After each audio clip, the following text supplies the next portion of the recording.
Railway station पर चटपटी भिंडी रोटी वाली सास बहू। भिंडी रोटी लो, सिर्फ 50 रुपए प्लेट, 50 रुपए plate, half plate 25, half plate 25। भिंडी रोटी साथ में दही और चाय का भी स्वाद लीजिए। शांति रेलवे स्टेशन पर एक छोटी सी दुकान में भिंडी और रोटी बेचा करती थी। हर रोज की तरह वो अपना काम कर रही थी और उसके पास तभी एक ग्राहक आता है। बहन जी, एक फुल प्लेट भिंडी रोटी पैक कर दीजिए। फुल प्लेट में 10 रोटी आएगी ना? जी बिल्कुल, 10 रोटी और एक कटोरी से ज्यादा भिंडी की सब्जी। तो ठीक है, आप पैक कर दीजिए। 2 दिन से रेल में सफर कर रहा हूँ, ठीक से कहीं खाना नहीं खाया। सुना है कि आपका खाना बहुत स्वादिष्ट है, एकदम घर जैसा स्वाद आता है और क्वांटिटी भी काफी अच्छी मिल जाती है। जी बिल्कुल, ये खाना आपको आपके घर की याद दिला देगा और एक बार खाओगे तो बार बार खाते रह जाओगे। इतना कहकर शांति उसके लिए खाना पैक कर देती है और ग्राहक को दे देती है। ग्राहक उसे पैसे देकर वहाँ से चला जाता है। तभी बगल वाली दुकान से नेहा शांति का हौसला बढ़ाते हुए कहती है, आपने तो सच में कमाल ही कर दिया काकी। कितने अच्छे से आप ग्राहकों को अटेंड करती हो और क्या मस्त बोला है, एक बार खाओगे तो बार बार आओगे।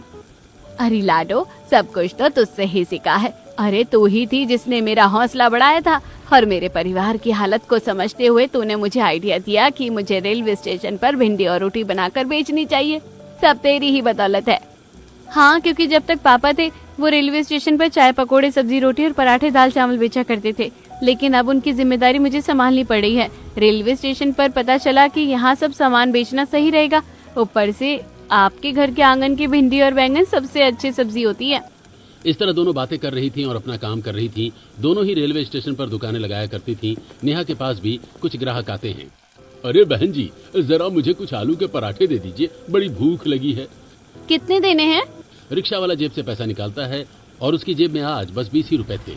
पैसे निकालते हुए वो काफी उदास हो जाता है और आंखों में चमक और बेबसी लेकर नेहा से कहता है, इतने में क्या आ सकता है? अरे भैया कोई बात नहीं, मैं आपके और आपके पूरे परिवार के लिए आलू पराठे पैक कर देती हूँ। अरे नहीं नहीं। अरे कोई बात नहीं, मैं जानती हूँ कि आपके घर में अभी परेशानी चल रही है। अगर हम मुसीबत में किसी के काम नहीं आ सकते तो क्या फायदा। आपको इतना सोचने की जरूरत नहीं है। लीजिए, मैंने सारा खाना पैक कर दिया है, आप इसे खा लीजिए। नेहा की अच्छाई देखकर रिक्शा वाले की आंखों में आंसू आ जाते हैं और आपका बहुत बहुत शुक्रिया, मैं आपका आभारी रहूंगा। रिक्शा वाला उसे बहुत धन्यवाद देकर वहां से अपनी रिक्शा में बैठकर चला जाता है। उसके बाद शाम को नेहा और शांति अपने अपने घर आ जाती हैं। शांति की बेटी निधि ने सबके लिए खाना बनाया हुआ था। शांति भी हाथ मुंह धोकर खाना खाने बैठ जाती है। शांति का पति चारपाई पर बीमार अवस्था में लेटा हुआ था। अजी, क्या आपने खाना खा लिया? हाँ भाग्यवान, हमारे बच्चे बहुत अच्छे हैं, बहुत ध्यान रखते हैं मेरा। तुम्हारे आने से पहले ही इन्होंने मुझे खाना खिला दिया था, बड़ी भूख लगी थी। अच्छी बात है। सब खाना खाने लगते हैं और खाना खाने के बाद निधि को एक बात याद आती है, तो वो कुछ फोटो लेकर आती है और शांति को देती है। माँ, आज पंडित जी आए थे और कुछ लड़कियों की तस्वीर देकर गए हैं भैया की शादी के लिए। तो उन्होंने कहा है कि आप बता देना कि 1-2 दिन में जो भी लड़की पसंद आए। अरे मुझे तो सारी लड़की पसंद आ जाती है, लेकिन तेरे इस नालायक भाई को कहाँ कुछ पसंद आता है। अरे बेटा देख तो ले तू, इनमें से कौन सी लड़की पसंद आ रही है। रोहन सारी फोटो को एक नजर देखता है और सभी लड़की के लिए मना कर देता है। मुझे तो इनमें से एक भी लड़की ठीक नहीं लग रही। अरे तुझे जिंदगी में कोई भी लड़की ठीक लगेगी या नहीं, या पूरी जिंदगी भर बस तुझे कुंवारा रहने का शौक है। इतनी सारी लड़कियों की फोटो दिखा दी है, लेकिन उसके बाद भी तुझे कोई लड़की पसंद नहीं करनी है। भगवान जाने तेरे मन में क्या चल रहा है। अरे माँ, भगवान की मर्जी के बिना कुछ नहीं होता। जब मेरी शादी का संयोग बनेगा तो अपने आप सब हो जाएगा। वहीं दूसरी तरफ नेहा के घर में। क्या कहा? अगले हफ्ते ही पेपर है, ठीक से पढ़ाई पर ध्यान दो तुम। हाँ दीदी, बिल्कुल आप चिंता मत कीजिए, मैं सब अच्छे से करूँगा। ठीक है, अब तुम दोनों पहले खाना खा लो। नेहा अपने घर में अपने भाई और अपनी माँ के साथ शांति के घर से बस थोड़ी ही दूर पर रहती है। अगले दिन शांति अपने आंगन से भिंडी तोड़ रही थी। इस मौसम में बैंगन तो जल्दी खराब हो जाते हैं। अच्छा है कि मैंने बैंगन हटाकर हर जगह भिंडी ही लगा दी। वैसे भी बैंगन की सब्जी कोई खा ही नहीं रहा था। उसके बाद शांति अंदर जाकर भिंडी और रोटी बनाने की तैयारी करती है और वहीं सुबह उठकर नेहा फिर से अपना ठेला तैयार कर रही थी और उस पर सारा सामान रखकर वो रेलवे स्टेशन की तरफ जा रही थी। लेकिन रास्ते में पड़ रहे शांति के घर पर वो विराम लेती है और आवाज लगाकर उसे बुलाती है, शांति काकी आ जाइए। अंदर से रोहन आता है। क्या है, सुबह सुबह एकदम बेसुरी मुर्गी की तरह हमारे घर के आगे बांग देने लगती हो? तुम फिर से शुरू हो गए। देखो मेरी इतनी बेइज्जती मत किया करो, मैं भी तुम्हारी बेइज्जती कर सकती हूँ। अरे बाप रे, कुछ ज्यादा ही खतरनाक धमकी दिया तुमने मुझे, मैं तो डर गया। मुझे कोई शौक नहीं है सुबह सुबह तुम्हारे मुंह लगने का। जल्दी जाओ और शांति काकी को भेज दो। तभी पीछे से शांति आ जाती है और आटे की छोटी सी थैली अपने ठेले पर रखती है। क्या बात है नेहा बेटा, तुमने मुंह क्यों फुलाया है? क्या फिर से इस रोहन ने तुझे परेशान किया? हाँ काकी, ये हमेशा मुझे परेशान करता है और आज भी मुझे बेसुरा मुर्गा बोल रहा था। ये मुझे हमेशा परेशान करता है। अरे नहीं माँ, ऐसा कुछ नहीं है, मैंने कुछ नहीं किया, ये झूठ बोल रही है। चला जा यहाँ से, जब देखो हर वक्त बस इसे परेशान करता रहता है। अरे माँ, मैं आपका बेटा हूँ और आप साइड इसकी लेती रहती हो, ये तो बहुत बड़ी नाइंसाफी हो रही है मेरे साथ। शांति अपनी चप्पल निकालती है और सीधा रोहन की तरफ फेंकती है। उसकी फ्लाइंग चप्पल को रोहन डोज कर देता है।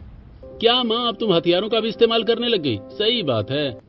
हाँ तो इस बेचारी लड़की को क्यों हमेशा परेशान करता रहता है? काम का न धाम का, हमारी मदद तो करवानी नहीं है, जब देखो बस परेशान करता रहता है। शांति के पीछे से नेहा रोहन को जीभ निकाल कर चिढ़ाती है और रोहन हैरानी से, सही बात है, इसलिए लड़कियों से दूर रहना चाहिए। उसके बाद रोहन अंदर चला जाता है और शांति और नेहा दोनों रेलवे स्टेशन पर आ जाती हैं और वहां पर अपना सारा सामान सेट करने के बाद अपना काम करने लगती हैं। तभी स्टेशन पर गाड़ी आकर रुकती है। रेल के अंदर बैठा हुआ एक परिवार। पापा, मुझे यकीन है कि यही वो रेलवे स्टेशन है जहाँ पर वो भिंडी की रोटी मिलती है और साथ में आलू के पराठे। बेटा, तुम पिछले 5 स्टेशन पर यही बोलकर हमें उतरवा चुकी हो, लेकिन अब तक मुझे तुम्हारी वो भिंडी रोटी और आलू के पराठे नहीं मिले। पापा, मुझे यकीन है यहाँ जरूर मिलेंगे। दोनों उतर कर आते हैं और पिंकी जब शांति और नेहा की दुकान को देखती है तो खुश हो जाती है और दौड़ी उनके पास आती है। फाइनली मुझे आप लोग मिल गए। हर स्टेशन पर आप लोगों को ढूंढ रही थी। पिछली बार दोस्तों के साथ आपके हाथ का खाना खाया था तो इतना रम गया कि कहीं और खाने का मन ही नहीं किया। जी, हम बिल्कुल 2 घंटे से आपकी तारीफ सुन रहे, जरा हमें भी खिलाइए कि कैसा खाना बनाती हैं आप। शांति को भिंडी रोटी का ऑर्डर मिलता है और नेहा को आलू के पराठे का। दोनों अपना ऑर्डर पैक करती हैं और उन्हें अलग से टेस्ट करने के लिए भी देती हैं। और जैसे ही महेश उनके हाथ का खाना खाता है, मानना पड़ेगा, आप दोनों के हाथ का स्वाद तो बड़ा कमाल है और क्या जायका है। जी बहुत बहुत शुक्रिया। इतना कहकर महेश उन्हें पैसे देकर वहां से चला जाता है और उसके बाद वो दोनों अपना काम करती हैं और महेश अपने परिवार के साथ रेल के अंदर बैठकर उनके हाथ का बना खाना खाता है। हाँ, जैसा कि आपने कहा सब ठीक है, लेकिन भिंडी और अगर ज्यादा चटपटी होती तो मजा आता। ये उतनी भी चटपटी नहीं है, इसलिए इतना कुछ खास मजा नहीं आ रहा है। हाँ, तुमने बिल्कुल सही कहा, मुझे भी बचपन से एकदम चटपटी भिंडी खाने का बहुत शौक है। अगर भिंडी थोड़ी और चटपटी होती तो अच्छा होता। वहीं दूसरी तरफ शांति और नेहा अपना काम कर रही थी और आज उनके पास शाम को बहुत सारे ग्राहक हैं, इसलिए उन्हें आज थोड़ा लेट हो जाता है। चलो बेटा, लगता है अब हमें चलना चाहिए, हमारा काम लगभग खत्म हो गया है। हाँ काकी, आज का दिन तो बहुत अच्छा था, सारा सामान भी खत्म हो गया, बस अभी सारे सामान बंद करके चलते हैं हम यहाँ से। जैसे ही शांति और नेहा वहाँ से जाने लगती हैं, तभी उनके पास एक बेबस लड़की आती है। प्लीज मेरी मदद कीजिए। शांति देखती है कि वो लड़की बहुत ही बुरी हालत में है और उसके सारे कपड़े भी गंदे हो गए हैं। क्या बात है बेटी, तुम्हारी ऐसी हालत क्यों हो रखी है? आंटी जी, बस मैं आपको क्या बताऊं, कुछ लड़के थे, उन्होंने मेरे सारे सामान चोरी कर लिया है और अब मेरे पास कुछ भी नहीं है, ना पैसे हैं, ना मेरा कोई आइडेंटिटी कार्ड है और ना ही मेरा फोन है। मुझे समझ नहीं आ रहा कि मैं क्या करूं, कैसे करूं। प्लीज मेरी मदद कीजिए, मुझे बहुत भूख लगी है। शांति दोबारा उस लड़की के लिए भिंडी रोटी बनाती है और उसे खाने के लिए देती है और वो लड़की जल्दबाजी में सब खा लेती है। अच्छा बेटा, लेकिन अब तुम क्या करोगी? मुझे कुछ समझ नहीं आ रहा आंटी जी, मेरे पास कहीं जाने के लिए, रहने के लिए कोई जगह भी नहीं है और अब तो मेरे पास पैसे भी नहीं है। क्यों, तुम्हारा कोई परिवार नहीं है क्या? नहीं, मैं अनाथ हूँ और पहले दूसरे शहर भी किराए पर रहती थी। इस शहर में अपनी जिंदगी बदलने आई थी, लेकिन यहाँ पर सब कुछ गड़बड़ हो गया। अब समझ नहीं आ रहा कि क्या करूँ। इतनी रात हो रही है और रेलवे स्टेशन भी एकदम सुनसान हो रहा है, समझ नहीं आ रहा कहाँ जाऊँ। तो क्या तुमने पुलिस स्टेशन में रिपोर्ट लिखवा ली है? हाँ, मैंने रिपोर्ट तो लिखवा ली है। तो देखो, तुम्हें कहीं शेल्टर में जाकर या फिर पुलिस वालों से कुछ मदद लेनी चाहिए। अब हम इससे आगे तुम्हारी मदद नहीं कर पाएंगे। कोई बात नहीं, मैं यहीं पर रात को रहकर जैसे तैसे गुजारा कर लूंगी। रात को अकेली लड़की का होना बड़ा दर्दनाक होता है। नेहा और शांति दोनों अपना सामान पैक करके रेलवे स्टेशन से जाने लगती हैं, लेकिन शांति को बड़ी परवाह होती है और आखिरकार वो कहती है, कोई बात नहीं बेटा, तुम मेरे साथ मेरे घर चलो। ये बात सुनकर नेहा काफी हैरान हो जाती है और वो शांति को ऐसा करने से रोकती है। नहीं काकी, आप कैसी बातें कर रही हैं? हम इस लड़की को नहीं जानते और हम जानते नहीं है कैसी है। अगर कुछ गड़बड़ हो गई तो? बेटा, तुम तो जानती हो आज का जमाना कैसा है। एक लड़की के लिए इस तरह रेलवे स्टेशन पर रात को रुकना बिल्कुल भी सेफ नहीं है, खासकर जब वो पहले से ही बुरे हालात में हो। हमें इस लड़की की मदद करनी चाहिए। हालांकि नेहा शांति को सचेत करने की कोशिश करती है, लेकिन शांति उसकी बात नहीं मानती और उस लड़की को लेकर अपने घर आ जाती है। वहां आकर वो लड़की नहा धो लेती है और निधि के कपड़े पहन लेती है। आप आराम कीजिए, किसी चीज की जरूरत है तो मुझे बता देना। इस तरह उस लड़की को उनके घर में पनाह मिल जाती है और अब से वो शांति के घर में ही रुकती है। हर रोज वो शांति की उसके कामों में मदद किया करती थी। सुबह जब वो शांति के साथ खाना बनाने में मदद कर रही थी। देखिए आंटी जी, भिंडी की सब्जी कैसी बनी है? तुमने तो मुझसे भी ज्यादा अच्छी सब्जी बनाई है, लेकिन तुम्हें नहीं लगता इसमें मिर्च ज्यादा हो गई होगी? माफ करना आंटी जी, लेकिन मैंने जब आपकी भिंडी की सब्जी खाई थी तो मुझे थोड़ी फीकी लग रही थी। तो मुझे लगता है कि अगर भिंडी की सब्जी है तो चटपटी होनी चाहिए तो और अच्छी लगेगी। ओह अच्छा, तो ऐसा है, ठीक है, फिर हम इसे ट्राई कर लेते हैं। उसके बाद दोनों सामान लेकर बाहर अपने ठेले पर सारा सामान रख रही थी। उसमें रोहन भी उनकी मदद कर रहा था और नेहा अपने घर से ठेला लेकर आती है और ये सब देखकर उसका खून खौलने लगता है। देखो तो जरा ये लड़की रोहन के साथ कैसे चिपक रही है। मैं इन जैसी लड़कियों के ड्रामे अच्छे से जानती हूँ। मुझे तो कुछ दाल में काला लग रहा है। तभी वहाँ पर निधि आ जाती है और नेहा के कंधे पर हाथ रखते हुए कहती है, क्यों भैया को किसी और लड़की के साथ देख के जलन हो रही है? ये बात सुनते ही नेहा का चेहरा टमाटर की तरह एकदम लाल हो जाता है। नहीं, ऐसा तो कुछ भी नहीं है, भला मुझे जलन क्यों होगी? इतना कहकर नेहा वहाँ से आगे चली जाती है और जलन तो हो रही है। और नेहा शांति की मदद करती है। वो सामान उठाकर ठेले पर रख रही थी। ध्यान से सामान रखना, अगर कुछ सामान टूट गया तो तुमसे भरपाई करूंगा। हाँ जरूर, अच्छे से भरपाई करना, और तुम्हें मुझसे बात करने की जरूरत नहीं है आज के बाद। हाँ। इतना कहकर नेहा गुस्से में वहां से चली जाती है। अरे अब इसे क्या हो गया? इसके बाद शांति और नेहा दोनों रेलवे स्टेशन पर आ जाती हैं और उनके साथ रोशनी भी आती है। आज जब ग्राहक शांति की दुकान से भिंडी की सब्जी और रोटी खाते हैं तो उन्हें बड़ा अच्छा लगता है। और सच कहूं तो बहन जी, आज भिंडी की सब्जी में एक अलग ही जायका है। हालांकि सब्जी पहले भी बहुत स्वादिष्ट होती थी, लेकिन आज तो सब्जी चटपटी बनी है। हाँ, आज तो भिंडी की सब्जी खाकर बड़ा मजा आ रहा है। किसी ने सही कहा है, जो चटपटे का स्वाद होता है वो कहीं और नहीं हो सकता। इस तरह ग्राहक शांति की बड़ी तारीफ करते हैं और ये तारीफ सुनकर शांति खुश होकर रोशनी को कहती है, तुमने बिल्कुल सही कहा था बेटा, सच में भिंडी में चटपटा होने की वजह से आप सबको ज्यादा पसंद आ रहा है।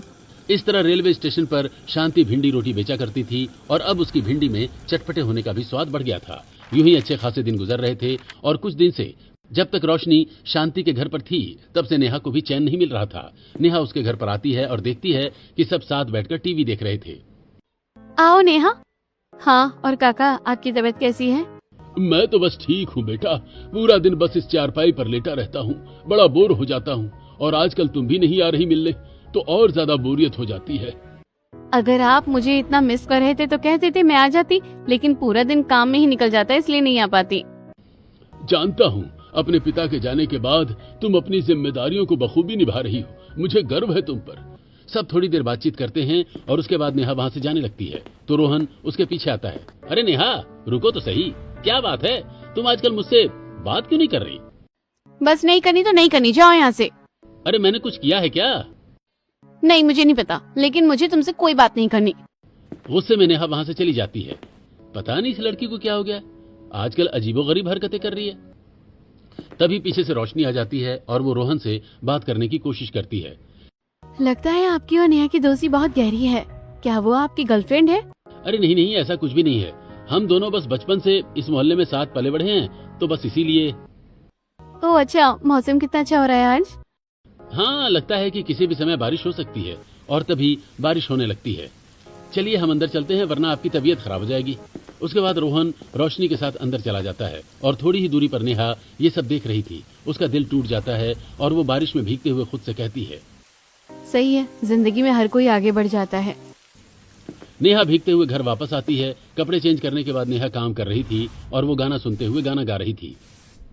हर पल हर लम्हा मैं कैसे सहता हूँ, हर पल हर लम्हा मैं खुद से कहता रहता हूँ, तुझे भुला दिया, तुझे भुला दिया।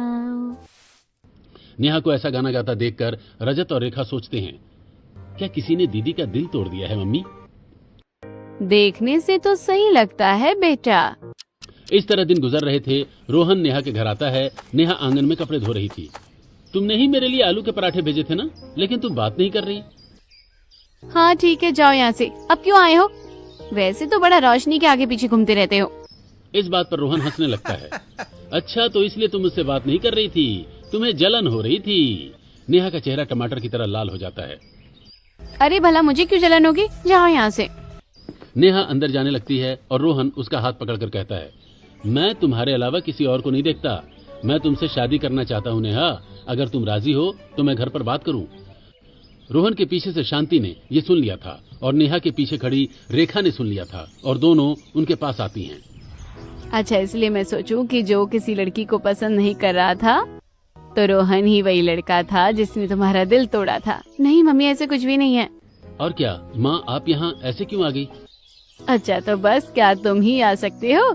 देखिए बहन जी, मैं तो कह रही हूँ अच्छा सा मुहूर्त निकाल कर दोनों की शादी कर देते हैं।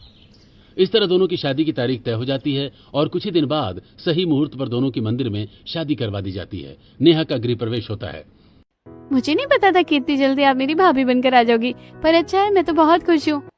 सब बहुत खुश थे और नेहा को भी बहुत खुशी हो रही थी। नेहा शादी के बाद शांति और अपना दोनों का घर संभाल रही थी। अभी रोशनी उनके घर में ही रह रही थी और कुछ दिन बाद फिर से जब रेलवे स्टेशन पर नेहा शांति दोनों काम कर रहे थे तो शांति का खाना ले जाकर रेल के अंदर कुछ ग्राहक सब्जी रोटी खा रहे थे तो उनके खाने में कॉकरोच निकलता है। कॉकरोच, कॉकरोच, कॉकरोच, छी मुझे, हाय रब्बा, खाने में कॉकरोच निकल रहा है। अगल बगल वाले पैसेंजर बोलते हैं, अरे बहन क्या हुआ, कहाँ है कॉकरोच? अरे ट्रेन में तो कॉकरोच मिलना आम बात है। अरे बहन जी, अगर ट्रेन में कॉकरोच मिल जाता तो कोई दिक्कत नहीं थी, यहाँ तो खाने में मिल रहा है। क्या कहा? कौन से खाने में मिल रहा है? इस भिंडी रोटी बेचने वाले के खाने में मिल रहा है। सविता गुस्से में जाती है और शांति को सुनाने लगती है, तुम अपने ग्राहकों को ये सब खिला रही हो, शर्म नहीं आ रही है तुम्हें? मुझे नहीं पता कि ये सब कैसे हो गया, पर मुझे माफ कर दीजिए, शायद गलती से हो गया होगा। अरे तुम्हारी इस गलती की वजह से कल को खाने में कोई और जहरीला कीड़ा गिर गया और कोई खाकर उसे निपट गया तो तुम्हारी तो जरा सी माफी लगेगी और किसी का तो घर बर्बाद हो जाएगा। खाना बनाते टाइम तुम्हें ध्यान रखना चाहिए ना। इस तरह हंगामा बहुत ज्यादा बढ़ जाता है और कुछ लोग वीडियो बना रहे थे तो कुछ लोग वहाँ खड़े होकर तमाशा देख रहे थे। अब भाई का मजा। ये सब रोशनी कर रही थी, लेकिन नेहा की शादी रोहन से होने की वजह से रोशनी ऐसा कर रही थी या कोई और वजह थी? इतना बड़ा तमाशा होने के बाद जो कुछ ग्राहक वहाँ खाना खाने आ रहे थे वो भी वहाँ से चले जाते हैं और अब कोई भी उनका खाना नहीं ले रहा था। शांति काफी परेशान हो जाती है। आंटी जी दुखी मत होइए, धीरे धीरे सब ठीक हो जाएगा। हाँ बेटा, हो जाएगा, सब ठीक हो जाएगा। मम्मी जी आप कहें तो हम अभी घर चलें? हाँ बेटा चलते हैं, वैसे भी हर कोई हमें तिरछी नजरों से ही देख रहा है। यह हादसा होने के बाद शांति घर वापस आ जाती है, लेकिन उसे नहीं पता था कि आगे अभी उसके लिए और भी सरप्राइजेस बाकी थे। अगले दिन फिर से जब शांति सबको भिंडी और रोटी खिलाती है तो हर किसी का पेट खराब हो जाता है और हर किसी के पेट में गुड़गुड़ होने लगती है। अरे भाई जल्दी दरवाजा खोल, मुझे बाथरूम इस्तेमाल करना है। रेलवे स्टेशन के वॉशरूम से एक आदमी बाहर निकलता है और बाहर निकलते ही दोबारा उसके पेट में फिर से कुछ होता है। माफ करो भाई, कहीं और जाओ, मुझे दोबारा जाना होगा। ऐसा कहकर वो आदमी दोबारा अंदर चला जाता है और बाहर सभी आदमी बड़े परेशान हो रहे थे। सब ठीक होने के बाद सभी लोग भीड़ बनाकर शांति के ठेले पर जाते हैं। हमने पहली बार तुम्हारा खाना खाया था, उसके बाद हम सबका पेट खराब हो गया। आखिर तुम ये सब क्या करना चाह रही हो? अपने ग्राहकों को क्या इस तरीके से खाना खिलाया जाता है? तुम्हें शर्म नहीं आती? तुम्हें कोई हक नहीं यहाँ पर दुकान लगाने का। हम तुम्हारी दुकान तोड़ देंगे। पूरी भीड़ शांति के ऊपर भड़की हुई थी और शांति बहुत ज्यादा डर जाती है। तभी वहाँ पर नेहा सबके सामने आती है। रुक जाइए, आप सब शांत हो जाइए और पीछे हो जाइए। जो आपको दिख रहा है वो अधूरा सच है। तभी वहाँ पर पुलिस आ जाती है और उसके बाद नेहा सबको वीडियो दिखाती है कि रोशनी ने ही खाने में जमाल घोटा मिलाया था। तो तुमने ऐसा क्यों किया? कॉकरोच भी तुम्हें ने ही डाला है। मुझे तुम पर पहले से ही शक था, इसलिए मैंने तुम पर नजर रखी और जब तुम जमाल घोटा मिला रही थी तो मैंने तुम्हारी वीडियो बना ली। पुलिस वाले रोशनी को गिरफ्तार कर लेते हैं और रोशनी का गुस्सा भड़क जाता है। तुम्हें याद होगा कि धना सेठ मेरे पिता हैं। तुम दोनों की वजह से पुलिस वाले उन्हें गिरफ्तार करके ले गए। मैं तुमसे उन्हीं का बदला लेने आई थी, लेकिन वो खुद एक बहुत बड़ा कल्प्रेट था। हमने कुछ नहीं किया था, बल्कि सब लोगों ने उसके खिलाफ आवाज उठाई थी और गवाही दी थी। वो बहुत खराब खाना बनाता था और सबसे जबरदस्ती हफ्ता वसूलता था। हमें हमेशा सच का साथ देना चाहिए, चाहे वो कोई भी क्यों ना हो। इस वजह से तुमने बहुत बड़ी गलती कर दी और अब तुम्हें भी उसकी सजा मिलेगी। इस तरह पुलिस वाले रोशनी को गिरफ्तार करके वहां से ले जाते हैं। इस तरह आखिरकार सब ठीक हो जाता है। लेकिन क्या सच में सब कुछ पूरी तरह ठीक हो गया था? बिल्कुल नहीं। अब नेहा और शांति का मार्केट में नाम खराब हो गया था और रेलवे स्टेशन पर कोई भी उनका खाना नहीं खरीद रहा था। हालांकि कुछ ग्राहक थे जिन्हें उन पर पूरा विश्वास था, तो वही वहां पर खाना खरीदने आ रहे थे। मेरे लिए जरा चटपटी भिंडी बनाकर रोटी पैक कर दो। आज मेरा घर पर खाना बनाने का बिल्कुल मन नहीं है। जी अभी करते हैं।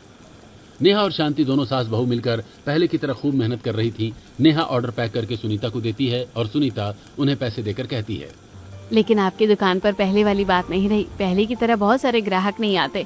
उस हादसे का बहुत गहरा असर हुआ है। आप लोगों को फिर से सब ठीक करने के लिए कुछ करना चाहिए। जगह बदल कर देख लीजिए। ये बात नेहा के दिमाग में घर कर जाती है और उसके बाद सामान पैक करके दोनों सास बहू घर वापस आ जाती हैं। घर आने के बाद रात को नेहा जब कुछ सोच रही थी, क्या बात है, तुम इतनी परेशान क्यों लग रही हो? नेहा सारी परेशानी बताती है। मैं सोच रही हूँ कि इस तरफ की दुकान खाली करके हम दूसरी तरफ दुकान शुरू करते हैं और इस बार नए नाम से शुरू करेंगे और साथ में ग्राहकों को अट्रैक्ट करने के लिए मैं अलग अलग तरह की स्कीम ट्राई करूंगी ताकि हमारा काम पहले से और अच्छा चले। ठीक है, जैसे आजकल ऑनलाइन चल रहा है कि एक के साथ एक फ्री, तो इसी तरह की हम चीजें कर सकते हैं। रोहन और नेहा काफी देर तक बहुत सारी चीजें डिस्कस करते हैं और अगले दिन रोहन और निधि भी उनकी मदद करने जाते हैं। वो वहां से दुकान खाली करके रेलवे स्टेशन के दूसरी तरफ वाली जगह पर एक अच्छी दुकान किराए पर ले लेते हैं। और बेटा अगर काम नहीं चला तो हमें नुकसान भी हो सकता है इसमें। कोई बात नहीं मम्मी जी, हर चीज को आगे बढ़ाने के लिए शुरू में मुश्किलों का सामना तो करना ही पड़ता है। अब वो दुकान में सामान शिफ्ट करवा लेते हैं और वहीं पर नेहा एक लोहे की टेबल के ऊपर ईंट का एक चूल्हा बना लेती है और अब से हम ग्राहकों के सामने ही सारा खाना बनाएंगे ताकि शक की कोई गुंजाइश न रहे। साथ में नेहा ने अपनी दुकान का नाम भी रखा कि चटपटे भिंडी रोटी वाली सास बहू। नई शुरुआत है तो नाम भी नया होना चाहिए। अब देखना मम्मी जी, हम दोनों सास बहू की दुकान इस बार बहुत अच्छे से चलेगी। निधि एक बड़ा सा रंगीन कागज लेती है और उसके ऊपर ऑफर लिख देती है कि 2 रोटी के साथ 2 रोटी फ्री। साथ में दूसरे कागज पर ऑफर लिखती है कि एक फुल प्लेट चटपटे भिंडी रोटी के साथ बूंदी और खीरे का रायता फ्री। ऐसा बोर्ड लगाने के बाद जब लोग ये देखते हैं तो उनके पास भीड़ लग जाती है। तो यानी आप रोटी भी हमारे सामने बनाएंगे और सब्जी भी हमारे सामने ही बनाएंगी? जी बिल्कुल, हम खाना बनाने में जो भी सामान इस्तेमाल करेंगे ग्राहकों के सामने करेंगे ताकि आप लोगों को एकदम तसल्ली हो सके और एकदम घर का बेहतर खाना मिल सके। इस तरह कुछ बदलाव करने के बाद नेहा और शांति का काम अब फिर से पहले की तरह थोड़ा थोड़ा चल रहा था। हालांकि उसे ऊपर पहुंचाने के लिए अभी काफी समय था। इस तरह उनकी दुकान पर थोड़े बहुत ग्राहक तो आ रहे थे, लेकिन कुछ दिन की मेहनत के बाद भी उतने ग्राहक नहीं आ पा रहे थे। एक दिन घर पर ऐसा हो रहा है कि ना तो ज्यादा मुनाफा हो रहा है और ना ही घाटा हो रहा है, लेकिन फिर भी तुम्हारे साथ काम करने के बाद एक दिल को तसल्ली मिल रही है। ये सबसे अच्छा होगा। बिल्कुल होगा मम्मी जी, अगर हम अच्छा सोच कर काम करेंगे तो सब सही होगा। तो ठीक है बेटा, मेरे पास भी एक आइडिया है। देखो आज मैं दुकान से चाय पत्ती लेकर आई थी जिसमें फ्री में 1 बाल्टी मिली। तो क्यों ना हम कुछ ऐसा करें कि हम ग्राहकों को 1 महीना हमारे यहाँ से खाना ऑर्डर करने पर कुछ फ्री में देंगे। कमाल कर दिया मम्मी जी आपने तो। मैंने भी ऐसा ही सोचा था कि हम कूपन सर्विस भी शुरू करते हैं। जो जितनी ज्यादा ऑर्डर करेगा और कूपन इकट्ठे करेगा, तो जैसे 10 कूपन इकट्ठे करने पर हम एक समय का खाना फ्री कर देंगे और अगले पूरे महीने के 20 कूपन इकट्ठे होंगे तो हम उसे फ्री में टिफिन देंगे।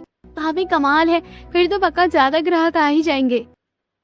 अगले ही दिन नेहा और निधि दोनों मिलकर कूपन का डिजाइन बनाकर उसका प्रिंट आउट निकलवा लेती हैं और उसके बाद रेलवे स्टेशन पर जाकर नेहा और शांति जब अपनी चटपटी भिंडी रोटी बेच रही थी तो ये कूपन सर्विस भी वो सबको बता रही थी। और जब इस कूपन के बारे में सबको पता चलता है तो वहां पर ग्राहक ज्यादा आने लगते हैं और उनका खाना खाते हैं। अरे आज मैंने 3 प्लेट खाना ऑर्डर किया है तो मुझे 3 कूपन मिलेंगे ना? हाँ जी बिल्कुल। फिर तो अच्छा है, 2-3 दिन में ही 10 कूपन हो जाएंगे मेरे और उसके बाद 1 प्लेट फ्री में खाऊंगा। इस तरह दूसरे ग्राहकों की बातें सुनकर भी और भी नए ग्राहक वहाँ पर आते हैं। जी आप मुझे 2 प्लेट खाना दे दीजिए। आप यहाँ गर्मा गर्म खाना बना रही हैं, बड़ी अच्छी खुशबू आ रही है। जी बिल्कुल, आपको जो भी चाहिए हम आपके आगे ही फ्रेश खाना बना कर देंगे। साथ में आपको कूपन भी मिलेगा और 20 कूपन होने के बाद आपको एक टिफिन भी फ्री मिलेगा। इस तरह ये कूपन वाली स्ट्रेटेजी काम कर जाती है और अब उनके ग्राहक बढ़ते जा रहे थे।